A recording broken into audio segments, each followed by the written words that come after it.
Hi all, welcome to Entri app. അപ്പോൾ നമ്മുടെ 2025 അവസാനിച്ചു, 2026 തുടങ്ങി അല്ലേ? അപ്പോൾ 2025 എൻഡിലും 2026 ഫസ്റ്റിലുമായിട്ട് നമ്മുടെ അപ്കമിങ് എക്സാമിനേഷന് വേണ്ടിയിട്ടുള്ള വളരെ ഇമ്പോർട്ടൻ്റ് ആയിട്ടുള്ള കുറച്ചധികം കറണ്ട് അഫേഴ്സ് വന്നിട്ടുണ്ട്. അത് ഈ ഡിസംബർ ജാനുവരി മാസങ്ങളിലായിട്ട് വന്നിട്ടുണ്ടായിരുന്നു. അപ്പം അതിനകത്ത് നമ്മൾ തിരഞ്ഞെടുത്ത വളരെ ഇമ്പോർട്ടൻ്റ് ആയിട്ടുള്ള കുറച്ച് ചോദ്യങ്ങളും അതിന് ഡീറ്റെയിൽഡ് ആയിട്ടുള്ള എക്സ്പ്ലനേഷനുമാണ് നമ്മൾ ഈ സെഷനിൽ എടുക്കുന്നത്. ചോദ്യം ഉണ്ടായിരിക്കും, ഓപ്ഷൻ ഉണ്ടായിരിക്കും, എക്സ്പ്ലനേഷൻ ഉണ്ടായിരിക്കും. അപ്പോൾ കൂട്ടുകാർ ശ്രദ്ധിക്കേണ്ട ഏറ്റവും പ്രധാനപ്പെട്ട കാര്യം എക്സ്പ്ലനേഷൻ വളരെ കൃത്യമായിട്ട് ഒന്ന് ശ്രദ്ധിക്കുക. അതിനകത്തുനിന്നായിരിക്കും ചിലപ്പോൾ നമുക്ക് ചോദ്യങ്ങൾ ഉണ്ടാവുന്നത്. അപ്പോൾ നമ്മൾ എപ്പോഴും പറയുന്ന തൊട്ട് പത്രം വായനയൊക്കെ എപ്പോഴും കണ്ടിന്യൂ ചെയ്യുക, എൻട്രി ആപ്പ് ഫോളോ ചെയ്യുക, ഇതുപോലെ എക്സ്ക്ലൂസീവ് ആയിട്ടുള്ള കണ്ടന്റിന് വേണ്ടിയിട്ട്. അപ്പോൾ നമുക്ക് നേരെ ചോദ്യത്തിലേക്ക് പോയാലോ. ഫസ്റ്റ് ക്വസ്റ്റ്യൻ ഒന്ന് നോക്കിയേ. Recently, Standing Committee on the National Board for Wildlife approved 12 key defense projects across the Changtang Cold Desert Sanctuary and Karakoram Wildlife Sanctuary. Where is the Changtang Cold Desert Wildlife Sanctuary located? Okay, ഇത് വളരെ പ്രധാനപ്പെട്ട ഒരു വാർത്തയാണ്. 2025 ഇന്ത്യയുടെ defence ministry ഒരു proposal വെച്ചിരുന്നു. ഇന്ത്യയുടെ വളരെ തന്ത്രപ്രധാനമായിട്ടുള്ള ബോർഡർ ക്രോസ് ചെയ്തു പോകുന്ന ചാങ്താങ് കോൾഡ് ഡെസേർട്ട് സാങ്ച്വറിയിലും അതുപോലെ കാരക്കോറം വൈൽഡ് ലൈഫ് സാങ്ച്വറിയിലും കുറച്ചധികം കീ ഡിഫൻസ് പ്രൊജക്റ്റുകളുടെ കൺസ്ട്രക്ഷന് വേണ്ടിയിട്ട്. ഓഫ് കോഴ്സ് നമുക്ക് അറിയാവുന്ന കൊണ്ട് തന്നെ ഇത് വൈൽഡ് ലൈഫ് സാങ്ച്വറീസ് ആണ്. അപ്പോൾ അവിടെ പ്രത്യേകമായിട്ടുള്ള കൺസ്ട്രക്ഷൻ നടത്താനായിട്ട് ആരുടെ അനുമതി വേണം? നാഷണൽ ബോർഡ് ഫോർ വൈൽഡ് ലൈഫിൻ്റെ അനുമതി വേണം. ഓക്കെ, അപ്പോൾ വളരെ നീണ്ട ശ്രമങ്ങൾക്കൊടുവിൽ ഒരു 12 പ്രൊജക്റ്റുകൾ, ഡിഫൻസുമായി ബന്ധപ്പെട്ട 12 പ്രൊജക്റ്റുകൾക്ക് വൈൽഡ് ലൈഫ് കമ്മിറ്റി, അതായത് national board for wild life committee, അതായത് SCNBWL അപ്രൂവൽ നൽകി. അപ്പോൾ നമുക്ക് അറിയേണ്ടുന്നത് ഈ ചാങ്താങ് കോൾഡ് വൈൽഡ് ലൈഫ് സാങ്ച്വറിയും കാരക്കോറം വൈൽഡ് ലൈഫ് സാങ്ച്വറി എവിടെയാണെന്ന്. രണ്ടും ചോദിച്ചാൽ ഉത്തരം എന്ത് തന്നെ പറയാം നമുക്ക്? ലഡാക്ക് ആണ് ശരിയായിട്ടുള്ള ഉത്തരം. എവിടെയാണ്? ലഡാക്ക് ആണ് ഈ ചോദ്യത്തിന്റെ ശരിയായിട്ടുള്ള ഉത്തരം. ഓക്കെ, അതിനെ നമുക്കൊരു പത്രവാർത്ത കണ്ടാലോ. Okay, the Standing Committee of National Board for Wildlife has recommended the approval of 12 key defense projects in Ladakh, of which Defense Ministry has said some are necessary for high-level operational preparedness in the context of increasing assertiveness of People's Liberation Army. എന്തുകൊണ്ടാണ്? തൊട്ടപ്പുറത്തെ ബോർഡറിൽ ചൈനയാണ്.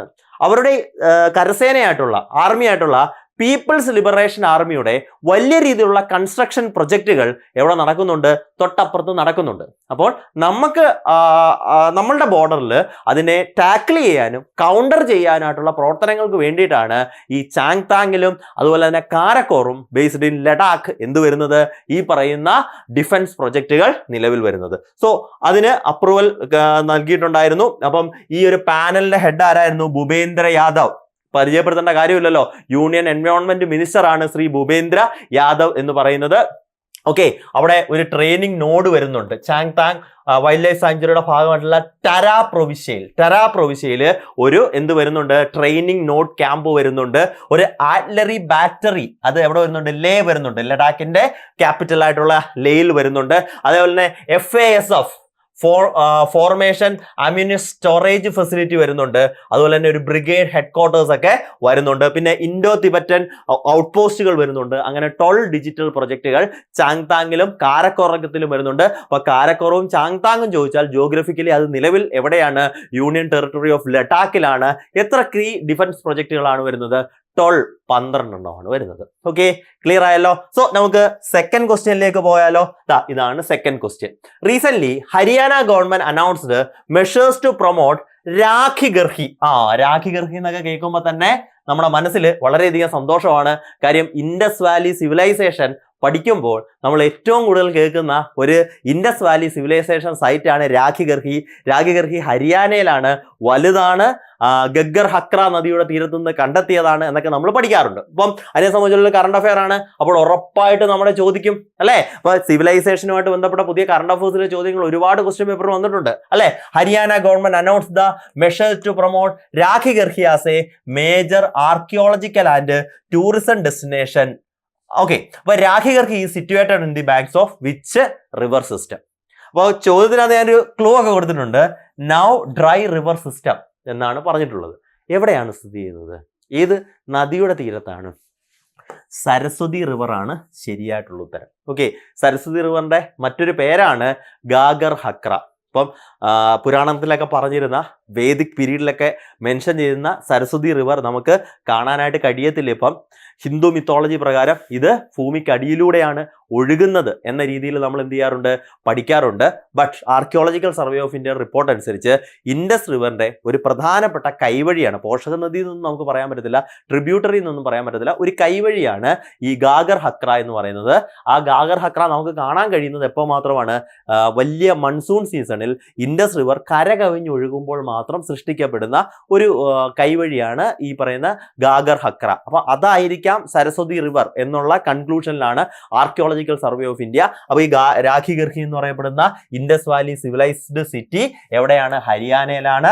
സരസ്വതി അല്ലെങ്കിൽ രാഖി ഗർഹി, സരസ്വതി അല്ലെങ്കിൽ ഗാഗർ ഹക്രയുടെ തീരത്താണ് ഈ ഒരു പട്ടണം സ്ഥിതി ചെയ്തിരുന്നത്, അല്ലെ, ഈ ഒരു സിറ്റി സ്ഥിതി ചെയ്തിരുന്നത്. 2021 തന്നെ ഇതിനെ വലിയൊരു ആർക്കിയോളജിക്കൽ സൈറ്റായിട്ട് മാറ്റുവാനായിട്ടുള്ള ശ്രമങ്ങൾ യൂണിയൻ ഗവൺമെന്റ് ഓഫ് ഇന്ത്യ ആരംഭിച്ചിരുന്നു. ഓക്കെ, അതിന്റെ പരിണിത ഫലമായിട്ടാണ് രാഖി ഗർഹി ലോകത്തിലെ തന്നെ വലിയൊരു സിവിലൈസ്ഡ് എക്സിബിഷൻ സെന്റർ ആയിട്ടും അല്ലെങ്കിൽ അങ്ങനെയുള്ള എന്താണ് ആർക്കിയോളജിക്കൽ സൈറ്റ് ആയിട്ടും ഇത് എന്ത് ചെയ്യുന്നത്, മാറുന്നത്. ഓക്കെ, ഡിസംബർ 26-ന് രാഖി ഗർഹി മ്യൂസിയത്തിന്റെ നിർമ്മാണ പ്രവർത്തനങ്ങൾ ആര് പ്രഖ്യാപിച്ചു, ഹരിയാന സ്റ്റേറ്റ് ഗവൺമെന്റ് പ്രഖ്യാപിച്ചു.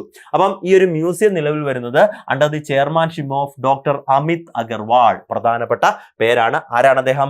Commissioner and secretary heritage and tourism department of Hisar. Hisar എന്ന് പറയുന്നത് അതാ ആ ഒരു സിറ്റിയുടെ പേരാണ്. ഇപ്പൊ രാഖി ഗർഹി മോഡേൺ ഇന്ത്യയിൽ ഉൾപ്പെടുന്ന ആ സിറ്റിയുടെ പേരാണ് എന്ന് പറയുന്നത് ഹിസാർ എന്ന് പറയുന്നത്.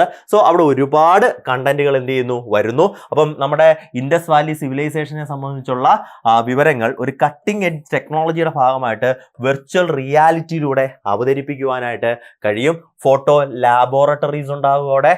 ഹാരപ്പൻ സിവിലൈസേഷനുമായിട്ട് ബന്ധപ്പെട്ടിട്ടുള്ള ഇന്ററാക്റ്റീവ് കിഡ്സ് സോൺസ് ഒക്കെ ഉണ്ടായിരിക്കും. അപ്പം ചെറു പ്രായത്തിലുള്ള കുട്ടികൾ മുതൽ എന്താണ് ചരിത്ര അന്വേഷികൾ വരെയുള്ള ആൾക്കാർക്ക്, ഇവൻ ഇഫ് സ്റ്റുഡൻസിന് പോലും അവിടെ പോയി നിന്ന് എന്താണ് ഇൻഡസ് വാലി സിവിലൈസേഷൻ എന്ന് വളരെ കൃത്യമായിട്ട് മനസ്സിലാക്കുവാനായിട്ട് കഴിയും. ഇപ്പം കഴിഞ്ഞ വർഷത്തിൽ ഈജിപ്ഷ്യൻ സിവിലൈസേഷനുമായിട്ട് ബന്ധപ്പെട്ട ലോകത്തിലെ ഏറ്റവും വലിയ സിവിലൈസ്ഡ് മ്യൂസിയം ഈജിപ്തിൽ കൈറോയിൽ നിലവിൽ വന്നിരുന്നു. അതേ മോഡലിൽ നമ്മുടെ രാഖി ഗർഹിയെ മാറ്റുക എന്നുള്ളതാണ് ഈ ഒരു പ്രൊജക്ടിന്റെ വിഷൻ. ഓക്കെ, തേർഡ് ക്വസ്റ്റ്യനിലേക്ക് നമുക്കൊന്ന് പോകാം, വളരെ വേഗത്തിൽ ഒന്ന് പോകാം.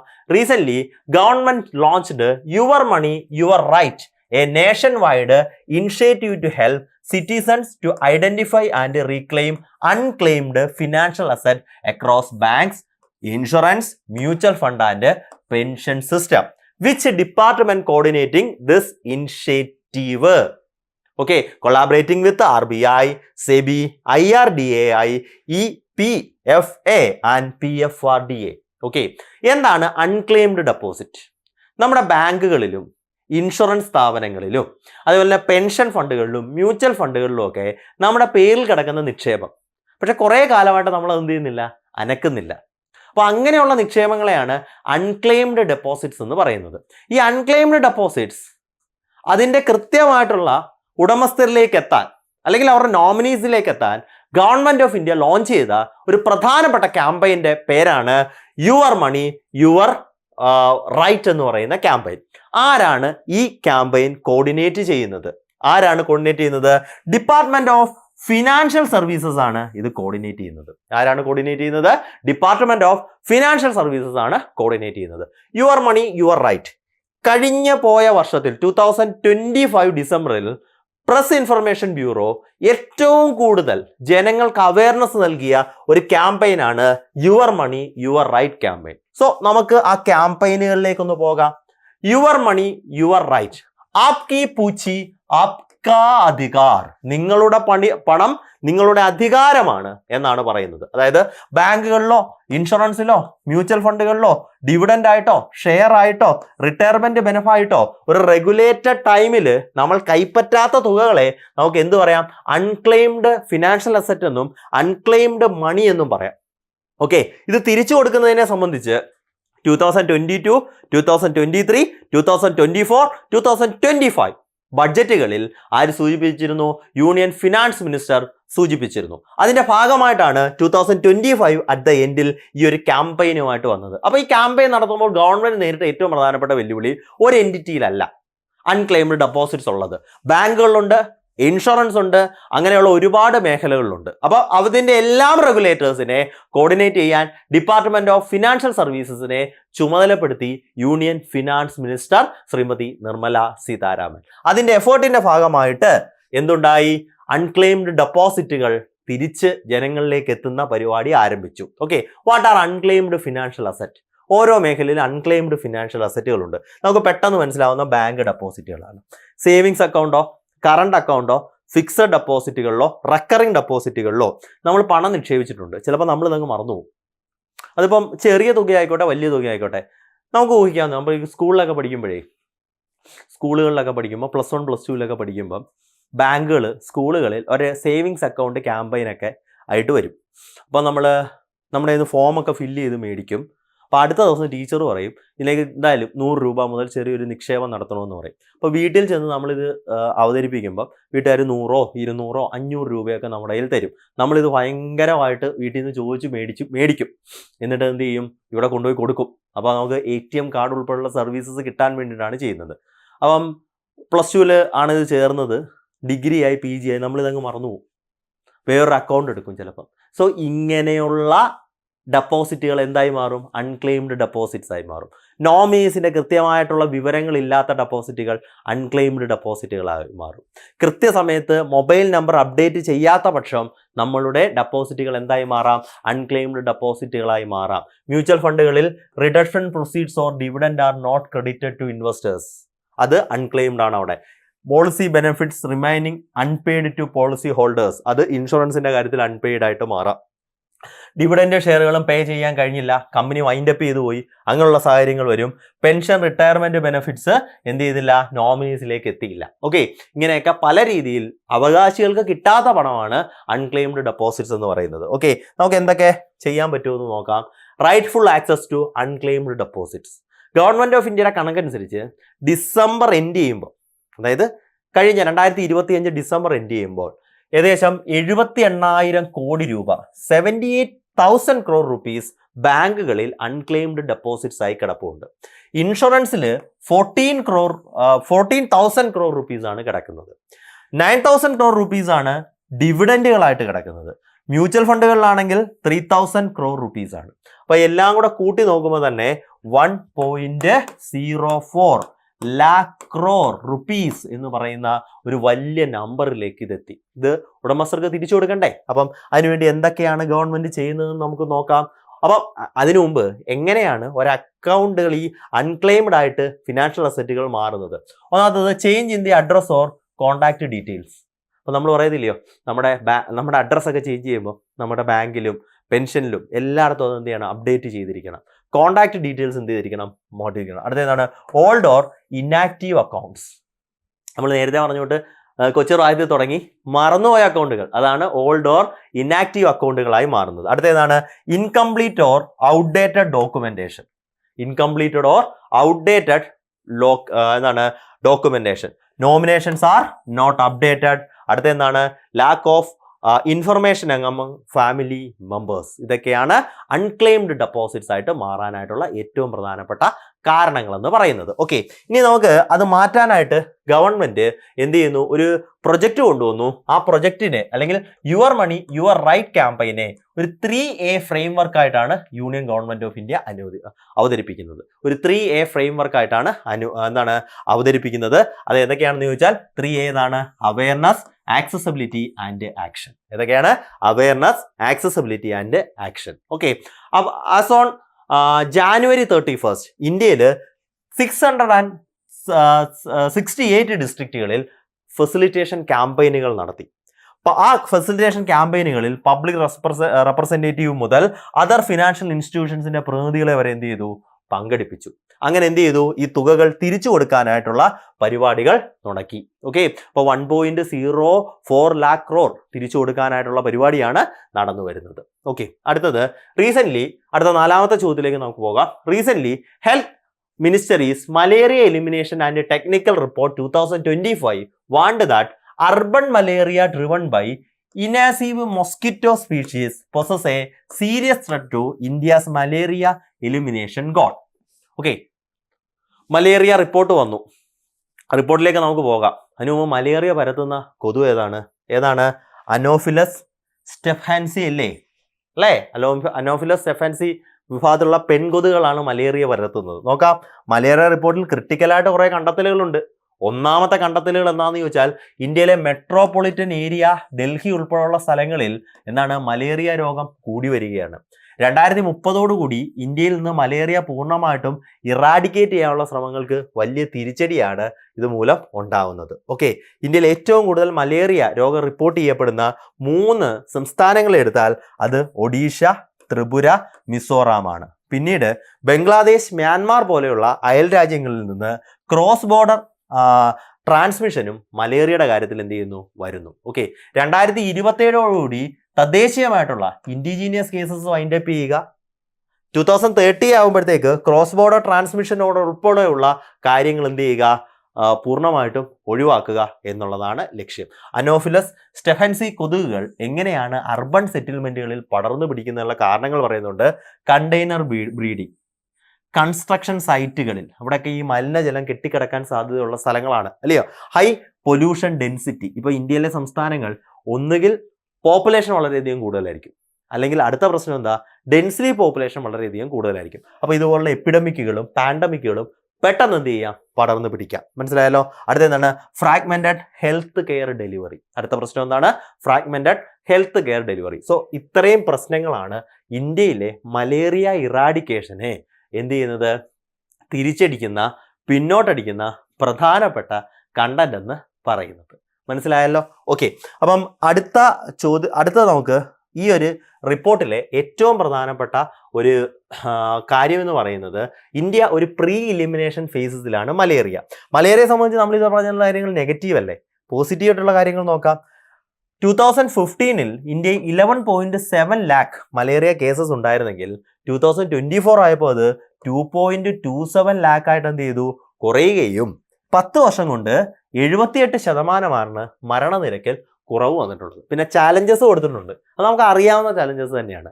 Inactive health care, limited entomology capacity, operational gap, മനസ്സിലായല്ലോ? Sporadic shortage of diagnosis system. ഇതൊക്കെയാണ് ഏത് രോഗം വന്നാലും ഇതൊക്കെ തന്നെയാണ് കാരണങ്ങൾ. ഓക്കെ, അപ്പോൾ മലേറിയ ഏറ്റവും കൂടുതൽ പടർന്നു പിടിക്കുന്ന ജില്ലകൾ എടുത്തു കഴിഞ്ഞാൽ അവിടെ 1ാം സ്ഥാനത്തുള്ള ജില്ലകൾ ഉള്ളത് എവിടെയാണ്? ഒഡീഷയിലാണ്. ക്രോസ് ബോർഡർ ട്രാൻസ്മിഷൻ നടക്കുന്നുണ്ട്. മ്യാൻമാറിൽ നിന്നും ബംഗ്ലാദേശിൽ നിന്നും. മ്യാൻമാറിൽ കടിച്ച ഒരു കൊതുക് അതിർത്തി കടന്നു വന്ന ഒരു ഇന്ത്യക്കാരനെ കടിക്കരുത്, അല്ലെങ്കിൽ ബംഗ്ലാദേശിൽ കടിച്ച കൊതുക് അതിർത്തി കടന്ന് നമ്മളെ കടിക്കരുതെന്ന് നമുക്ക് പറയാൻ പറ്റത്തില്ലല്ലോ. അങ്ങനെ എന്തുകൊണ്ട് ട്രാൻസ്മിഷൻ നടക്കുന്നുണ്ട്. അർബണൈസ്ഡ് ആയിട്ടുള്ള പ്ലേസസിൽ ഡെൻസ്ലി പോപ്പുലേഷൻ കൂടുന്നത് രോഗം കൂടാനായിട്ടുള്ള കാരണമാണ്. ഓക്കെ, അടുത്ത ചോദ്യത്തിലേക്ക് നമുക്കൊന്ന് പോയാലോ വേഗത്തിൽ. ഓക്കെ, അടുത്തത് recent China opened 22.13 kilometer long expressway tunnel in Xinjiang, claiming it as the world's longest of its kind. ലോകത്തിലെ ഏറ്റവും വലിയ എക്സ്പ്രസ് ഹൈവേ നിർമ്മിച്ച രാജ്യം ഏതാണ്? ഇങ്ങനെയുള്ള ചോദ്യങ്ങൾക്കൊക്കെ നമ്മളിപ്പം ചാടിക്കേറി ഉത്തരം അങ്ങ് പറയും. ഉത്തരം എന്താണ്? അത് ചൈനയാണ് എന്ന് നമ്മൾ ഉത്തരം പറയും, അല്ലേ? ഇങ്ങനെയുള്ള കാര്യങ്ങളെല്ലാം അവർ ചെയ്യുന്നത്. ഓക്കെ, അപ്പോൾ ഈ ടണലിന്റെ പേര് എന്താണ് എന്നാണ് ചോദ്യം. മനസ്സിലായല്ലോ? ഈ ടണലിന്റെ പേരാണ് ടിയാങ്ഷാൻ ഷെങ്ലി ടണൽ. ടണലിന്റെ പേരെന്താണ്? ടിയാങ്ഷാൻ ഷെങ്ലി ടണൽ എന്നുള്ളതാണ് ഈ ടണലിന്റെ പേര്. ഓക്കെ, അപ്പോൾ ആ ടണലിന്റെ ഡീറ്റെയിൽസ് നമുക്കൊന്ന് നോക്കാം.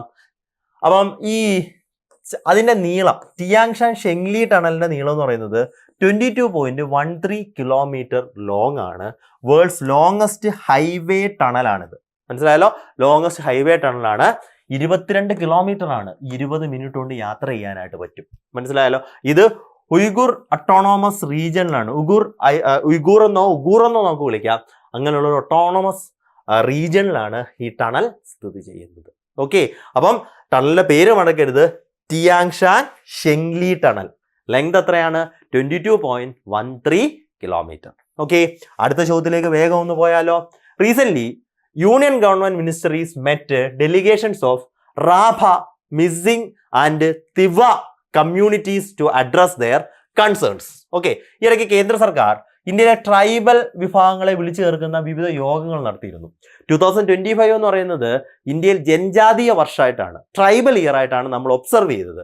അപ്പം ഇന്ത്യയിലെ വളരെ ഇൻഡിജീനിയസ് ആയിട്ടുള്ള ട്രൈബൽ ഗ്രൂപ്പ്സ് ആണ് ട്രാബ ആയിക്കോട്ടെ, മിസിംഗ് ആയിക്കോട്ടെ, തിവ ആയിക്കോട്ടെ. ഇവർ ഏത് ഇന്ത്യൻ സംസ്ഥാനത്തെ റെപ്രസെന്റ് ചെയ്യുന്നു? ഇവിടെ നിന്നുള്ള ആൾക്കാരാണ്.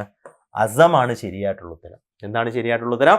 അസമാണ് ശരിയായിട്ടുള്ള ഉത്തരം. സോ നമുക്കൊന്ന് നോക്കിക്കഴിഞ്ഞാൽ missing, tawa communities of Assam, അവരുടെ മുഖ്യമന്ത്രിയും കൂടെ ഉണ്ടായിരുന്നു കൂടെ. സോ ഇവിടെയുള്ള ലാംഗ്വേജ്, ഇൻഡിജീനിയസ് ആയിട്ടുള്ള പ്രശ്നങ്ങൾ, പല പ്രശ്നങ്ങളുണ്ട്. അപ്പോൾ യൂണിയൻ ഹോം മിനിസ്റ്റർ ആയിട്ടുള്ള അമിത്ഷാ ഇതിനു വേണ്ടി ഒരു പ്രത്യേക കമ്മിറ്റിയെ രൂപീകരിക്കാമെന്ന് ഇവർക്ക് എന്ത് ചെയ്തിട്ടുണ്ട്? പ്രോമിസ് ചെയ്തിട്ടുണ്ട്. ഓക്കെ, അടുത്ത ചോദ്യത്തിലേക്ക് നമുക്കൊന്ന് പോയാലോ. Recent Indian Coast guard inducted first indigenously built pollution control vessel at Goa shipyard. ഇന്ത്യയുടെ ആദ്യത്തെ ഇൻഡിജീനിയസ്ലി ബിൽട്ട് പൊല്യൂഷൻ കൺട്രോൾ വെസലിന്റെ പേര് എന്താണെന്നാണ് ചോദ്യം. അപ്പോൾ ഇതിനോടൊപ്പം തന്നെ നമുക്ക് അറിയാവുന്ന പേരാണ് സമുദ്രപ്രതാപ്. എന്താണ് അതിന്റെ പേര്? സമുദ്രപ്രതാപ് എന്നാണ് ആ ഒരു ഷിപ്പിന്റെ അല്ലെങ്കിൽ വെസലിന്റെ പേര്. നമുക്ക് അതിന്റെ ഡീറ്റെയിൽസിലേക്ക് പോകാം. Samudra Pratap is the first indigenously designed and built pollution control vessel in the Indian Coast Guard. It is the largest ship in Indian Coast Guard fleet. ഏറ്റവും നീളമേറിയതാണ്. കാര്യം ഇതിന്റെ ലെങ്ത് എന്ന് പറയുന്നത് 114.5 മീറ്റേഴ്സും ബ്രെഡ്ത്ത് എന്ന് പറയുന്നത് 16.5 മീറ്റേഴ്സും ആണ്. ഇതിന്റെ ഡിസ്പ്ലേസ്മെന്റ് കപ്പാസിറ്റിയാണ് വളരെ കൂടുതൽ. 4170 ടൺസ് ആണ്. ഓക്കെ, 70 ടൺസ് ആണ്. ഓക്കെ, പിന്നീട് ഇതിനകത്തുള്ള എന്തുകൊണ്ട് എക്സ്പ്ലോസീവ്സ് കണ്ടന്റുകളൊക്കെ പറയുന്നുണ്ട്. ഇതിന് പൊല്യൂഷനെ കണ്ടാമിനേറ്റ് ചെയ്യാനായിട്ട് കഴിയും. അതായത് എന്താണ്, ഇപ്പം കപ്പലുകളിലൊക്കെ ഉണ്ടാകുന്ന ഓയിൽ ലീക്കേജ്, സോ അതേപോലുള്ള പ്രോബ്ലംസിനെയൊക്കെ എന്ത് ചെയ്യാം, ഇതിനെ കണ്ടാമിനേറ്റ് ചെയ്യാൻ വളരെയധികം എളുപ്പമാണ്. ഇൻഡിജീനിയസ്ലി ബിൽട്ടാണ്. ഗോവ ഷിപ്പ്യാർഡിലാണ് ഇത് എന്ത് ചെയ്തിട്ടുണ്ടായിരുന്നത്? കണ്ടാമിനേറ്റ് ചെയ്തിട്ടുണ്ടായിരുന്നത്. Okay, so we promised earlier നമ്മൾ 2025-26 ഇയറിലെ, അതായത് 2025 എൻഡിലെയും 2026 ബിഗിനിങ്ങിലെയും ഇമ്പോർട്ടൻ്റ് ആയിട്ടുള്ള കറണ്ട് അഫേഴ്സിൻ്റെ സെക്ഷനാണ് എടുക്കുന്നത്. അതിൻ്റെ ഒരു ഫസ്റ്റ് പാർട്ടാണ് ഇപ്പം കഴിഞ്ഞിട്ടുണ്ടായിരുന്നത്. അപ്പം കൂടുതൽ പാർട്ടുമായിട്ട് നമുക്ക് അടുത്ത ക്ലാസ്സിൽ കാണാം. കാണുന്നതിന് മുമ്പ് എൻട്രി സെൻട്രൽ ഗവൺമെൻറ് എക്സാമിനേഷൻസിന് വേണ്ടി ഒരു പുതിയ പാക്കേജ് ഉണ്ടാവുകയാണ്. നമ്മുടെ എൻട്രിയിലെ സെൻട്രൽ ഗവൺമെൻറ് എക്സാമിനേഷൻസിന് വേണ്ടിയുള്ള പ്രിപ്പയറൻസ് ഇനി എന്തായിരിക്കും? ഒരൊറ്റ പ്ലാനിൽ നിങ്ങൾക്ക് ലഭ്യമാകും. ഈ പ്ലാനിൻ്റെ പ്രധാനപ്പെട്ട സവിശേഷതകൾ നോക്കിക്കഴിഞ്ഞാൽ ട്രിപ്പിൾ ട്രാക്ക് വാലിഡിറ്റി ആയിരിക്കും നിങ്ങൾക്ക് ലഭിക്കാവുന്നത്. ഓക്കെ, ഈ ട്രിപ്പിൾ ട്രാക്ക് വാലിഡിറ്റിയിലൂടെ 30+ സ്ട്രക്ചേർഡ് കോഴ്സസ് നിങ്ങൾക്ക് എക്സ്ക്ലൂസീവായിട്ട് ലഭിക്കും. ഓക്കെ, ട്രിക്സ് ആൻഡ് ടിപ്സിൻ്റെ വളരെ എക്സ്ക്ലൂസീവ് ആയിട്ടുള്ള കണ്ടന്റുകൾ, അതുപോലെ 1.5 lakh+ practice questions, especially previous ക്വസ്റ്റ്യൻസിനെയും അതിൻ്റെ എക്സ്പ്ലനേഷനും, പിന്നീട് നമ്മളുടെ മാറി വരുന്ന ക്വസ്റ്റ്യൻ പാറ്റേണുകൾക്കനുസരിച്ച് ഡൈനാമിക്കൽ ആയിട്ടുള്ള ചേഞ്ചസ് വരുത്തി ആ ഒരു എൻവയോൺമെൻറ്റിലേക്ക് കുട്ടികളെ എത്തിക്കാൻ കഴിയുന്ന രീതിയിലുള്ള 1.5 lakhs പ്രാക്ടീസ് ക്വസ്റ്റ്യൻസ് ഉണ്ടായിരിക്കും. 10,000+ റെക്കോർഡഡ് വീഡിയോസ് ഉണ്ടായിരിക്കും. അതായത് ഇന്ന് കേരളത്തിൽ കിട്ടാവുന്ന സെൻട്രൽ ഗവൺമെൻറ് എഡ്യൂക്കേറ്റേഴ്സിന് ഉൾപ്പെടുത്തിക്കൊണ്ട് 10,000+ റെക്കോർഡഡ് വീഡിയോ ക്ലാസ്സസ് ആണ് നിങ്ങൾക്ക് ലഭിക്കാൻ പോകുന്നത്. പിന്നീട് എല്ലാ സബ്ജക്റ്റ് വൈസുകളെ സംബന്ധിച്ചും സബ്ജക്റ്റ് വൈസസ് ആയിട്ടുള്ള വീഡിയോസ് നിങ്ങൾക്ക് ലഭ്യമാകും. അതായത് നമുക്ക് ഓരോ സബ്ജക്റ്റുകൾക്കും നമുക്ക് സ്ട്രെങ്ത് ഉണ്ടായിരിക്കാം, വീക്ക്നെസ് ഉണ്ടായിരിക്കാം. സോ നമുക്ക് വീക്ക്നെസ് ഒക്കെ പരിഹരിക്കാനായിട്ടുള്ള എക്സ്ക്ലൂസീവ് കണ്ടന്റ് ആണ് വരുന്നത്. അതുപോലെ തന്നെ പ്രാക്ടീസ് മേക്ക് പെർഫെക്റ്റ് എന്നല്ലേ പറയുന്നത്. അതിന് വേണ്ടിയിട്ട് 1000+ മോഡൽ എക്സാമിനേഷൻസ് ഉണ്ടായിരിക്കും, 500+ ടോപ്പിക് വൈസ് എക്സാമിനേഷൻ ഉണ്ടായിരിക്കും, 1000+ സ്പെഷ്യൽ എക്സാമിനേഷൻസ് ഉണ്ടായിരിക്കും, more than 300 to 500 previous year examinations ഉണ്ടായിരിക്കും. ഡെയിലി ബേസിസിൽ റാങ്ക് മേക്കിംഗ് ക്യൂസസും റാങ്ക് മേക്കിംഗ് ആയിട്ടുള്ള കണ്ടന്റുകളും നിങ്ങൾക്ക് ലഭിക്കുന്നു. അതേപോലെ തന്നെ മോക്ക് എക്സാമുകൾ, സ്റ്റഡി നോട്ടുകൾ, അതേപോലെ തന്നെ എക്സ്പേർട്ട് മെന്റർ സപ്പോർട്ടുകളെല്ലാം നിങ്ങൾക്ക് ഈ ഒരു ബാച്ചിലൂടെ ലഭ്യമാകുന്നതായിരിക്കും. അപ്പോൾ ഈ ബാച്ചിൽ ജോയിൻ ചെയ്യുന്നതിനെ കുറിച്ച് അറിയുവാനായിട്ട് please do contact with us. അപ്പോൾ വീണ്ടും മറ്റൊരു ക്ലാസ്സുമായി കാണാമെന്ന് പ്രതീക്ഷിക്കാം. It's me Vishwanath signing off from Entri. Thank U.